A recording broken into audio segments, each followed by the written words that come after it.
Welcome, welcome, welcome, welcome. This is Tuzo Kumalo. We're coming to you live from Pretoria in South Africa. It's a long time indeed that we've seen each other. When was the last time? Welcome them and tell them when was the last time? Months, if not years ago. But we are back here at Africa Report News, and my name is Bongani Siziba. It's good to be with you all. And now we are back and back for good. We're not going to be leaving you alone and looking at issues and things that are happening here in Africa. We know a lot has happened in our absence, quite a lot, and we have seen a lot of things happening and elections happening even down there in Nigeria. Yes, Nigeria, we saw elections that happened in Nigeria where the opposition party led by Peter Obi were expecting a margin there. They were expecting to win the elections, but things went the other way around. And the good thing is that the elections in Nigeria, they went on smoothly. There was no cases of violence like we used to see some years ago. This time around, people voted smoothly, and they chose the leader that they wanted, and now we are waiting for the inauguration of the president. And also we talk about Uganda, something that has been happening in Uganda, where there is a law for the LGBTQ people that has to be passed. And causing quite some noise there. Yes, it's causing quite some noise. We have seen that was yesterday or day before yesterday here in South Africa.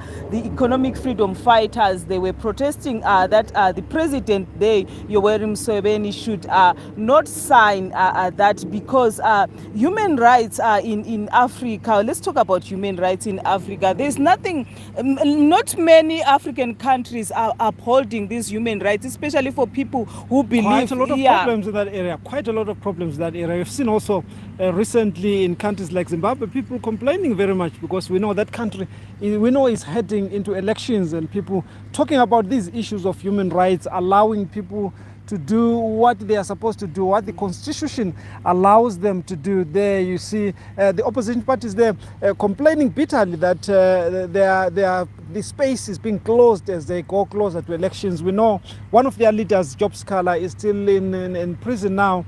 More than almost 200 days. And no successful charges brought against him, but he's still in prison and treated like all other prisoners. So human rights are being a very serious issue here in most countries in Southern Africa. That also include countries like Swaziland. We've seen a lot of complaints coming out of that. Yes, Swaziland is one country that we have seen journalists there even are scared of talking about news that are happening there because they are scared of being persecuted. Still also talking about Zimbabwe recently, the president's spokesperson came out saying that we know that there is a documentary that have come out of the gold mafia, as quite it is damaging known to the government. Huh? Yes, definitely. But the government has been quiet on it, but only on Monday they came out and had to speak about it. And the Minister of the Publicity and Information, Monica Mtswanga,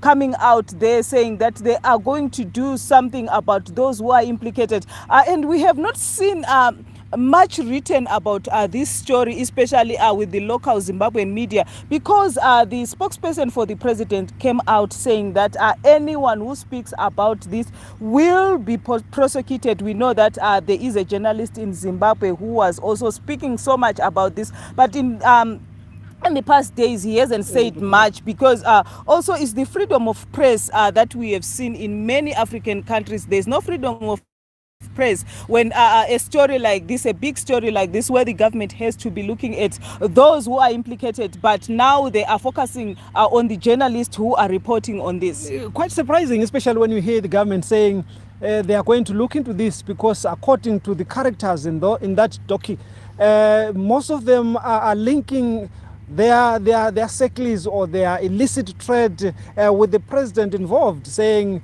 there is number one who is always sanctioning, making sure their movement is smooth. These are people that are quoted in that docu. For those that have not seen it, it's called Mafia, a docu by the channel Al Jazeera. People there coming out to say, talking to those people who pretend that they wanted to to smuggle gold out of the country, giving them assurances that they'll be protected. And at one time, some were saying you can even be given a police escort to do all those dodgy deals because the connections go up to number one there. But of course, as we had that my colleague saying, the government coming out saying they will look into it, they will try and act against those people. Not sure if they will act until they act on the president, because he is also mentioned there, allegedly being involved or being somebody who makes sure those deals go smoothly. Yes, we hope that the government of Zimbabwe will act as they have said. Also, let's talk about Lesotho. Lesotho, they are saying that some part of South Africa, Eastern Cape, KZN, is part of Lesotho, and social media is going abuzz, especially the KZN people, saying that we cannot be the Lesothos. We know that how KZN is like, but Lesotho coming out there, and this has been in the parliament last week. And some was joking already, saying if they take KZN, then the government, KZN will form the government immediately and become the government of Lesotho. Yes, quite a controversial issue there coming from Lesotho, and also Limpopo included. I saw something on Twitter saying that if they take KZN, then which means Limpopo should go to Zimbabwe. Quite controversial. We know, Twitter Spaces how it is, but a quite controversial issue coming from Lesotho there. I wonder, I think Zimbabweans would love to have Limpopo, but Limpompians will never want to be part of Zimbabwe. Definitely. We know how the economy is bad down there. Then we move to Zambia, where the president of Zambia, Hakainde Hichilema, has been doing good. Wonders. Yes. Zambia, if you look at Zambia, we know one time the Zambians, they used to carry a lot of cash with There's one time I was in Zambia. I went in Zambia, that was around 1996, 1997. We went there. I was a student teacher, went there with some friends to buy shoes there so we could sell while we were still there. We would carry money in paper bags.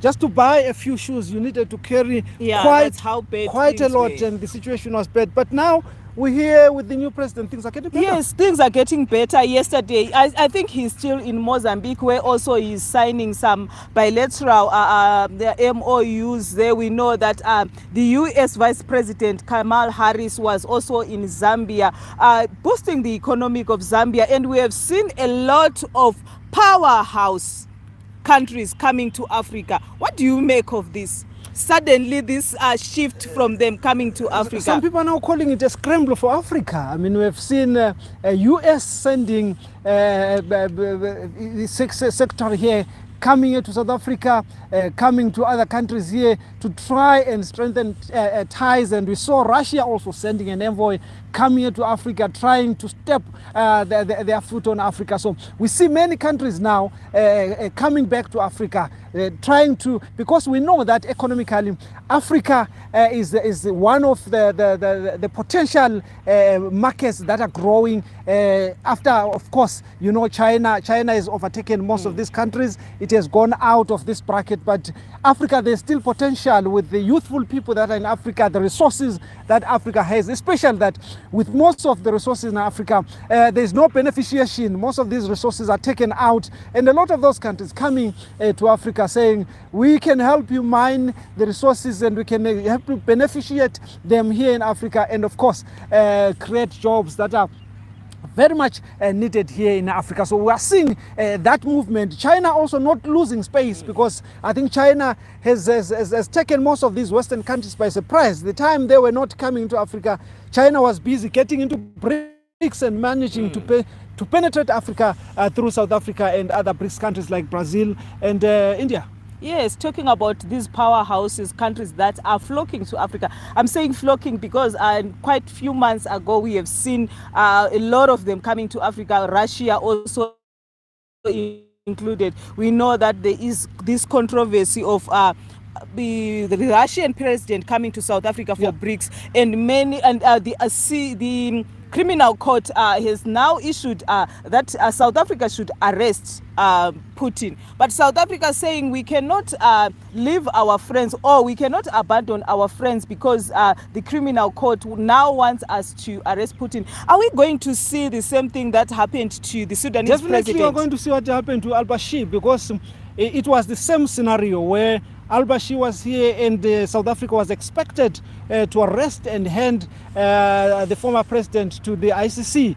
But what we saw is that by some magic he disappeared out of South Africa, and we're told he's now out of the borders, and South Africa said no, we don't know how he went out. We cannot reach him now because he's out of the country. So we expect that very little is going to be done. We know that after the first Russian envoy came recently with the Minister of Trade of Russia also trying to talk to the South Africans, cementing the relations there. So it's unlikely that you will see Putin being arrested or South Africa taking any action, because South Africa has always said it believes whatever is happening there between Russia and Ukraine, there should be negotiations. People should sit down. No force should be used to try and punish another part. Hence, up to now, we've not seen South Africa taking a strong stance against Russia, or even issuing a strong statement against Russia, believing that still they want the two parties to be set down and negotiations done, despite the fact that the fight or the conflict there has pulled for such a long time, resulting in so many casualties. Yes, and we cannot talk about news and not talk about Trump, the indictment. Of course. Yes. Of course. What is The man happening himself. to the former US president, that is Donald Trump? Quite interesting events unfolding there And quite in dramatic US. too. Yes, Quite dramatic yes. too. To know that the former president had to pay a lump sum of money for that lady to conceal some of the evidences that he had, especially with the president when something like this, and knowing that Donald Trump also wants to contest the upcoming elections in US next year. It's quite a controversial story. That is already causing controversy, because some people say, of course, the background, for those who have not seen the story, the background is that he's facing indictment because it is alleged that he had some romantic relationship with a lady there. I'll call her lady because she is a lady. And when he was about to become president, he tried to conceal that. And of course, the payments that were made came out of his companies, and it is said those payments were falsified to look as a genuine payment, especially the payments that went to his lawyer Cohen, who allegedly facilitated the bribe to this lady. They were falsified as legal fees and whatever the case is. So that's the law which they are saying he broke by falsifying the record. As to whether that relationship and of course paying that bribe to a lady is a problem, it's not known currently, but the problem seemed to be he broke the law because he falsified the records of the company. So we don't know what will happen, but what we know is that he appeared in court. He was in fact arrested because he handed himself in. He was arrested and arraigned before the court, but of course, like Trump would know, he says that is just a ploy to stop him 34 from counts. Yeah, 34 counts, and he no. denied. Yes, he said, I don't know all these counts,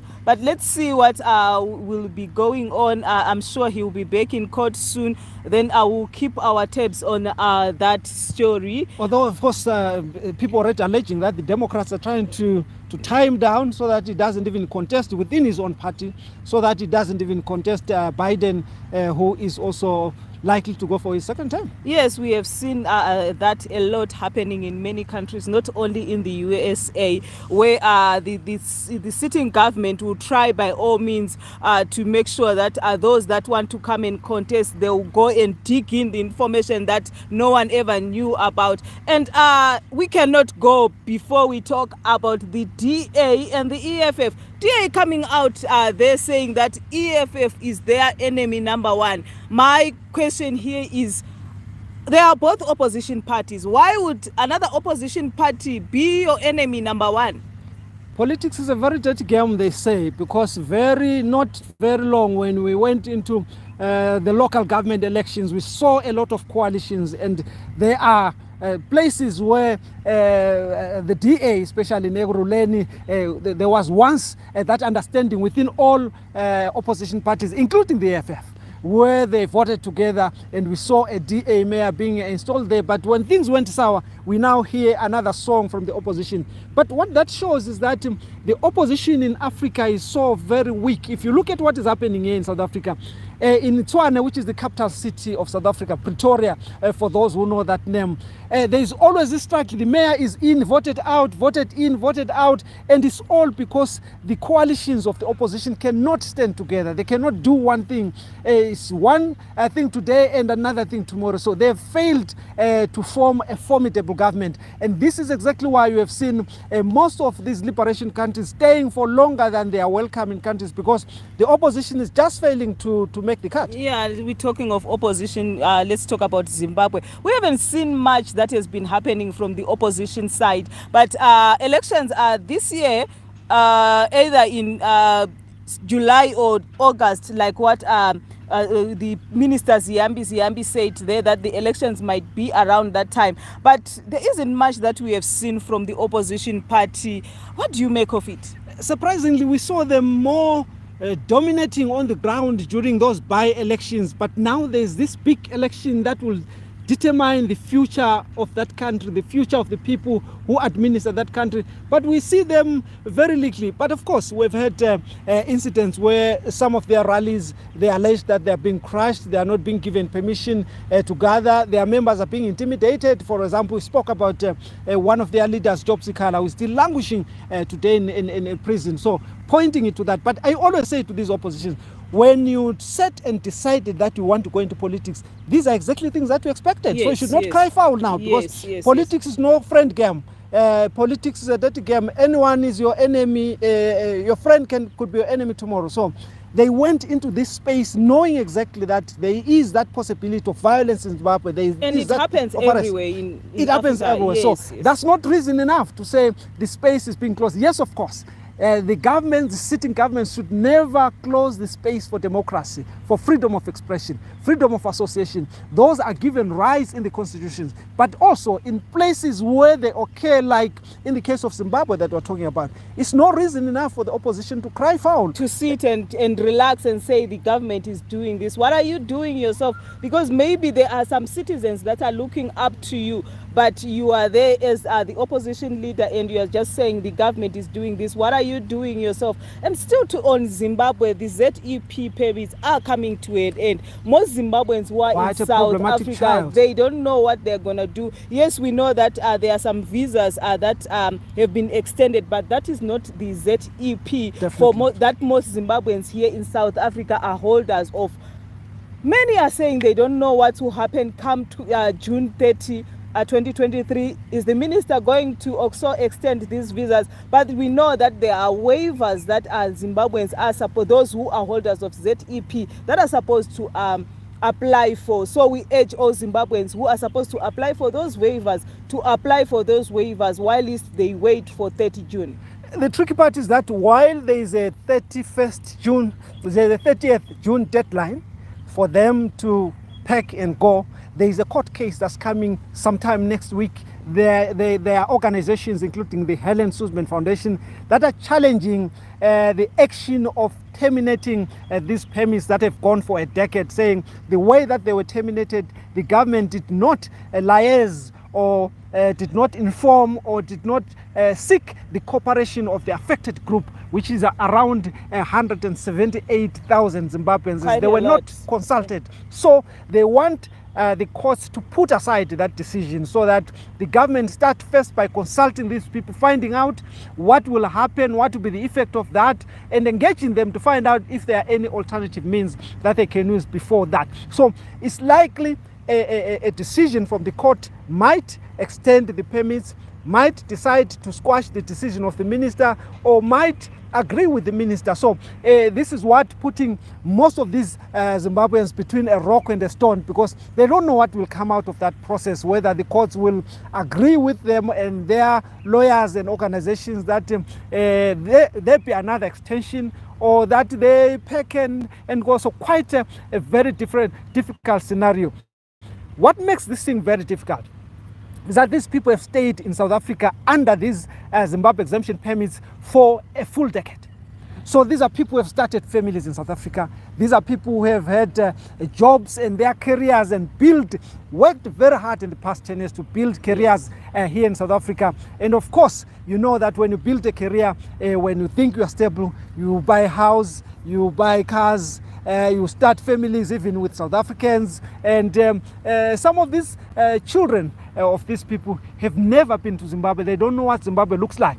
But now these decisions means come June 30th, if nothing changes, they will have to pack and go to a country that they've never even stepped their foot on. So quite a very difficult thing. But these are things that are going to be articulated in court with the Helen Suzman Foundation saying those are strong points because they touch not on the professional part of Zimbabweans that are here, but on the core of their lives and their existence here in South Africa. But we cannot end it also before talking about some of the humanitarian situations that we've seen in Africa. Malawi experiencing quite a devastating drought there, and the floods there, and a lot of people losing their lives in Malawi. Yes, quite devastating. Mozambique, Madagascar and Malawi were hit by Cyclone Freddy as we know it, and in Malawi it's very devastating, and also Malawi is experiencing an outbreak of cholera. I was speaking to one journalist in Malawi on Monday to be precise,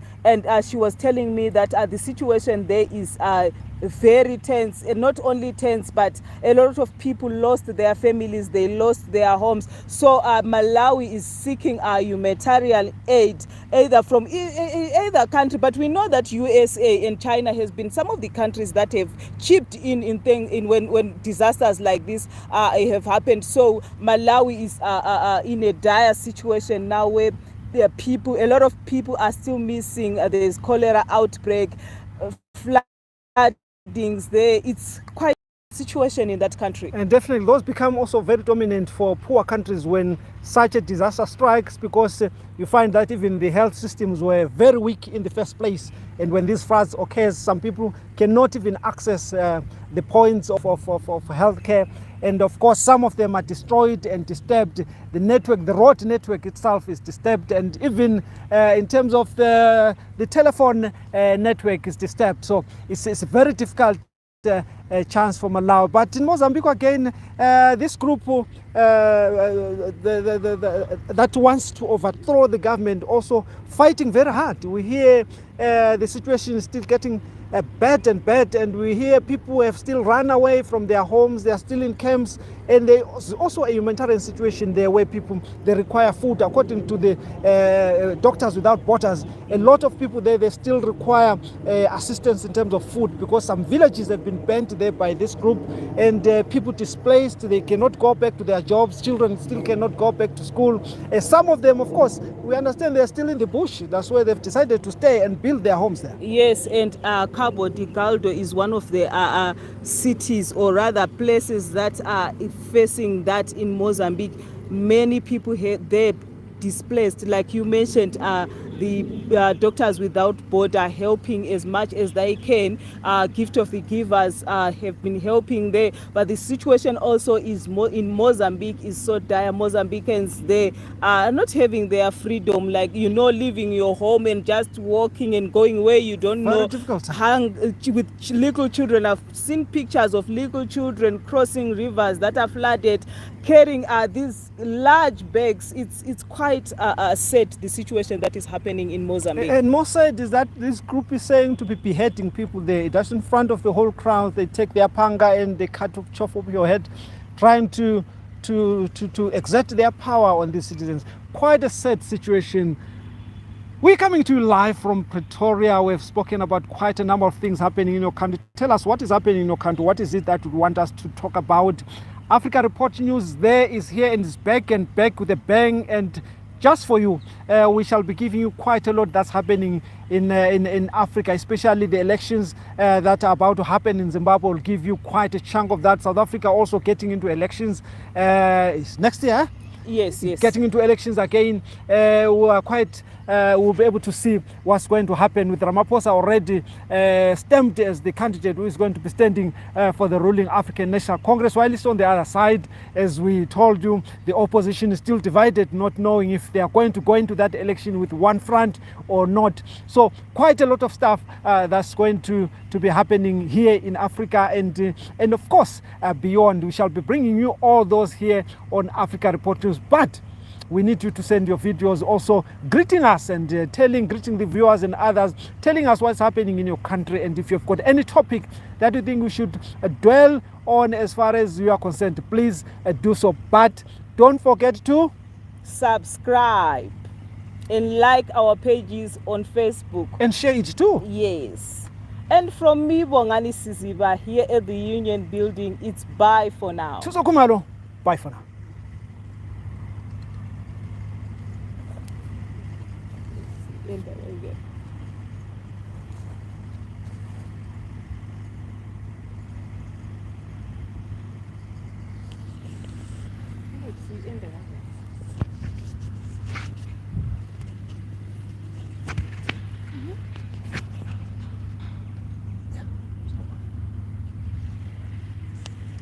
I can't see how to end.